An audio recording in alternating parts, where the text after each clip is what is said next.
Hi there, sign of Aries. This is Kim here to do your reading. I hope you guys are doing really well today.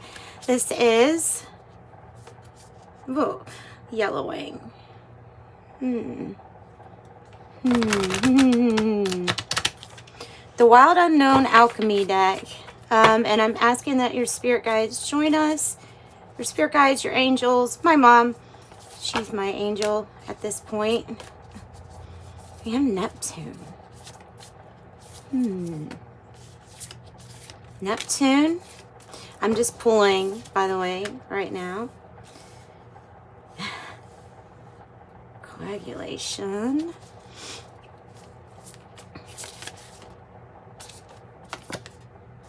And Chiron. Interesting, because Leo had the Chiron, but when I look at your, synchronicity and the yellowing card, it's almost like you're a step past what Leo's already going through, if that makes any sense. There's something with this coagulation card that's stuck to you. And it might be what we're healing, is whatever else got kind of stuck. All right, so you see the hands praying on the Neptune card. This is a card of seeking, well, your answers, divinity for answers. Of course, forgiveness is always associated here. But, I don't know, like a prayer to heal something. So, divinity, experiencing godlike energy too.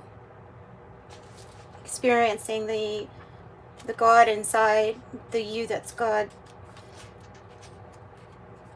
Let's look up coagulation. Just see what they want to say about it. So, coagulation is stuckness. Oh no, stuckness. We're going to have to do a breakthrough spread then. We're going to have to do a breakthrough spread. It's about getting through this stuckness. The way you get through it is forgiveness and healing, because the Chiron being there. So addressing the wound that is open that still needs healing.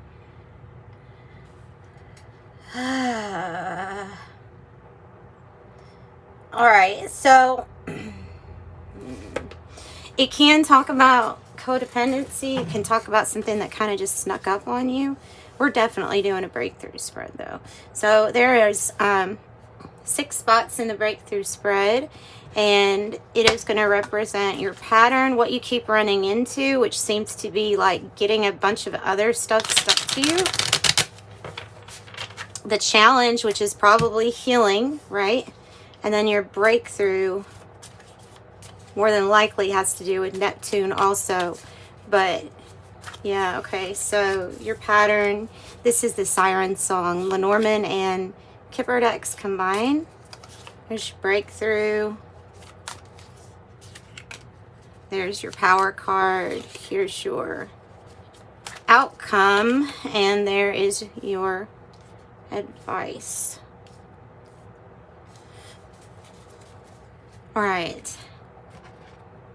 I wasn't sure if I was going to do this spread or not, but when we get coagulation and it literally says stuckness, then we're needing to figure out how to get that unstuck. Okay, just a couple more cards and then we will get started. This is actually a very, very fun spread. I like it. Kipper deck and gold foil is what I use. And the Animal Spirit deck and the Siren Song. If the siren comes out, it is you, or it represents you. Meet me there where the na na na na na na na na. Whoa, Manskin. that group is in my head still. What is it? Honey, are you coming?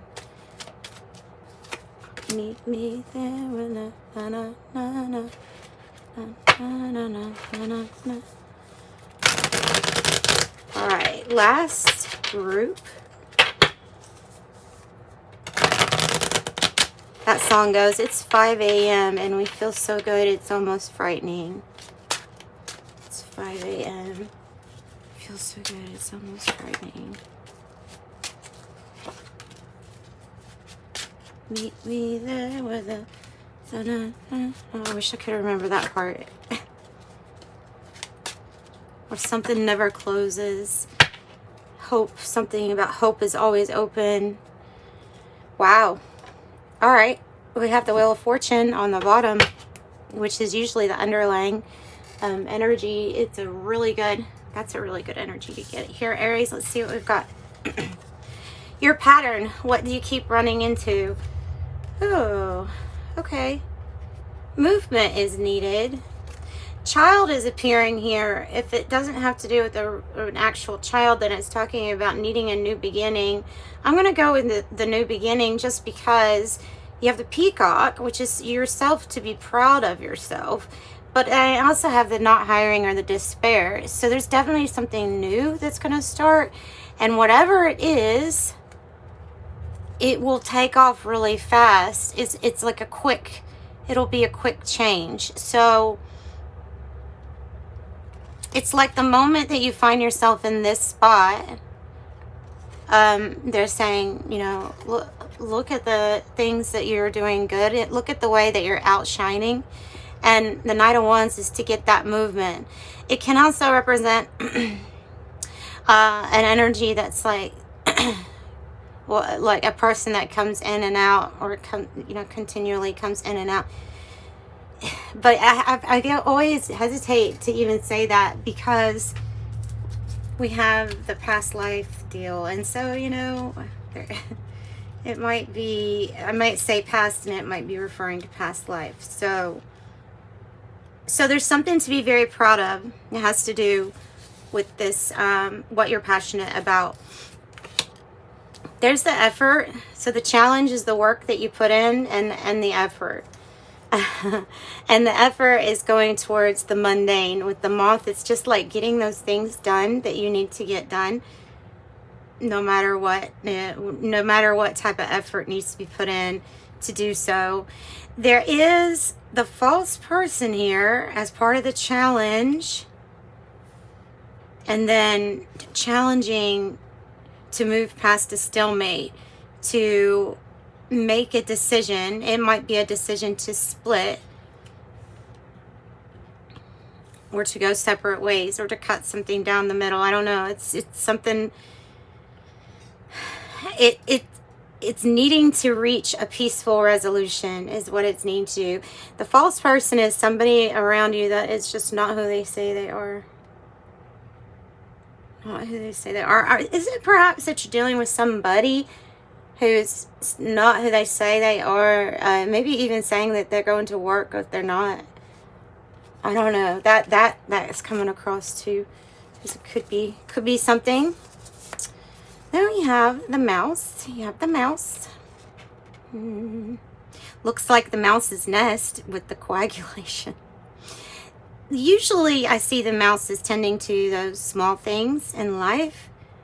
But you think of the qualities of the mouse. It's in and out really quick. Oh, you know what I'm getting? I'm getting moving away from a codependent energy little by little, so it's hardly even noticed. That's your breakthrough. That's your breakthrough.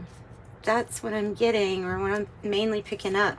And why? Because the heart is beckoning you to go in a different direction, and to kind of like shed these things that have stuck to you, in the process keeping you stuck.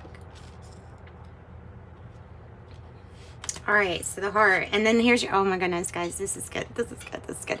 So you also have, you have the message. This is the letter. This is the text. This is the phone call. This is the professing of someone's love for you. And then, dang, we have the Ten of Pentacles. So a completion when it comes to wealth, riches, family, established connections, everybody being able to get helped that's under this umbrella of wealth here with the 10 of Pentacles. This is tending to the small things because there is a completion here. That's beautiful. I like that. Okay, so your power then, that's your breakthrough. That's your breakthrough. Focus on the wealth there. That is your breakthrough. We have the dragon. That's interesting. As your power, I don't know, what are you observing? What are you seeing? It feels like this is related to this divinity card, the Neptune, like you're able to see into something much deeper. And you know, the dragon usually is guarding some kind of treasure. So it's like you've got your eye on something. Okay, this is neat. I'm going to look that up in the little pocket animal book because it does represent spirit, and so it might coincide with the chakra, I think. Okay, so your other power here, you have 28 and you have a man, and this is somebody, well, by the way, it's something somebody is I don't know, are they expecting something of you? Because they have the King of Pentacles, which can be a person who's really good over finances for the whole family. It's like somebody's expecting you to be very protective and you to be taking care of the entire family. Or it's your expectation of this person or this Taurus energy. I don't know. It's your power, your family, and your connections, and something to do with the business is your power. You should expect great things like you have had in the past or like you've done in the past. This can be, you know, the other person. But if you feel like you resonate to it too, then I guess it could be you. So, the outcome, what is expected of you, an ending. With the bat, there's an ending of a chapter. It is, I feel like it's finally stitching up this last wound that cut deep. This is the closure for it. This is the healing, but it's definitely a closing of a chapter. And then look, guys, I have clover, crimson and clover, na na na na na na, over and over. Listen to that song. If it's called Crimson, like the color, and Clover, and it is a really good song. Crimson and, well, I don't hardly know her, but I think I could love her. Crimson and Clover. Oh my goodness. Yes. And then you have the wealthy man. The wealthy man card. Somebody that has a lot of resources. Somebody that possibly is what the heart is reaching out from. What part of your breakthrough. You could be this person's ships coming in for them. Like literally. Or this could be your energy wanting to start or to slip into this energy possibly. So the 3 of Wands is like the foresight that you have for your vision, for your expansion, coming true. Like you can see it. It's like when you manifest that you can see it, you can taste it, you can feel it, and it's coming. Yeah. Crimson and Clover. All right. So I think it's pretty obvious here. Aries, it's pretty obvious. I have stars with fame, recognition, being in the spotlight, doing something really well done. It's advice, so you need to give yourself that pat on the back, something that you have achieved, especially if you are in this despair energy. This is to focus on your qualities, your strengths, and it's getting recognized. It truly is getting recognized for all that you do. Wow. It's getting recognized for the the phoenix here, which this is, you know, the story of the phoenix is that this bird rises from the ashes of something that had to die out. Okay, and this looks like the ashes. It looks like whatever there is here is, Aries, the message is so loud and clear. You are on your way to a completion, and you just have little bits and pieces here and there to declutter, to tend to. Maybe it's even paperwork or stuff like that. You know what I mean? It's, but the advice is keep rising like the phoenix that you are. Keep rising. These things are little. These things are little. And then I have the bad health. So when this comes out as advice, there is a big need for you to take a look at how you're taking care of your health. Has there been any unhealthy habits that have stuck to you just because of the situation you've been in? You know, not saying or placing any blame on anybody else, but sometimes we slip into bad habits, even eating, especially, you know, if we're around people who are influencing us in a not so great way. So there's a need that financially, spiritually, all of that, the health of everything needs to be looked at, all dimensions. And know that if you are sick or ill, that you're going to completely recover. This is like a miracle healing with this phoenix. Completely healed anew, basically. And then advice is to make a wish. Make a wish. You have the Nine of Cups. Goodness. Such a good reading. This is a really good reading. With your effort and your attention to those things that we don't always want to pay attention to, the details, the little things that have to be done, they just have to. You have the wish granted card. I love this for you. So I was wanting to look up dragon. I have a feeling that it's pretty significant in this reading. All right, yeah, the third chakra, and then they have a match. Okay, there's another thing. There's the match, there's the spark. You have to find that passion. You have to find that spark, that passion. It says the dragon is seeing one's true self. It's balancing the ego, and I'm going to read it. It says the dragon sees everything. Its essence has been with us since our first breath and will be there to our last, watching us navigate the world. When this energy is awakened, we are courageous, visionary, and can easily drop into witness consciousness. That's what I was thinking, is that when something gets a little bit